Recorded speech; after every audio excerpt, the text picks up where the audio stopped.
Əcəbər baş qoşumuna qələt eləyir, o da Samvel Karapetyan öldürüb göndəriblər bura mənə xeyriyyə gəlir. Kim olur ve Samvel Karapetyan?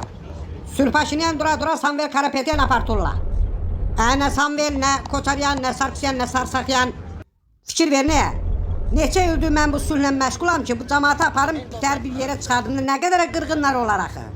İndi Karapetyanın Karapetkaları düşüblər ortaya, orada burada təbliğat aparırlar ki, Paşinyan belə. Siz ölənlərinizin gör, onlardan bezməmiş. İndi ağzımı açacağım. Deyəcəklər Paşinyan yenə başladı.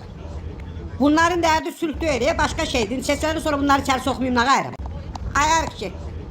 Ruben getdi. Bako getdi, bunlar yığışmadılar da özlərinə. Çünki bunlar adam deyil. Qarabağı mənim verib verməməyimlə deyil ha. Onu alan oğlan aldı, mən nə qayrım? Cəmaatın içine düşmüşəm, bir danışıram ki, regionda sülh olsun. Bu tör-törküntülər gəlir orada burada cəmaat örgənirlər ki, sülhzad olmayacaq. Yalan deyən atasına nələr? Neçə ildir mən niyə özümü öldürürəm? Niyə? Mən sülhdən ötürü özümü öldürürəm və sülh olsun, cəmaat yaxşı yaşasınlar. Artıq sən ölməyənləri gör. İndi sülh olmasaydı bu neçə ildə Allah bilir sən arada çezmişdin, düzdür mü?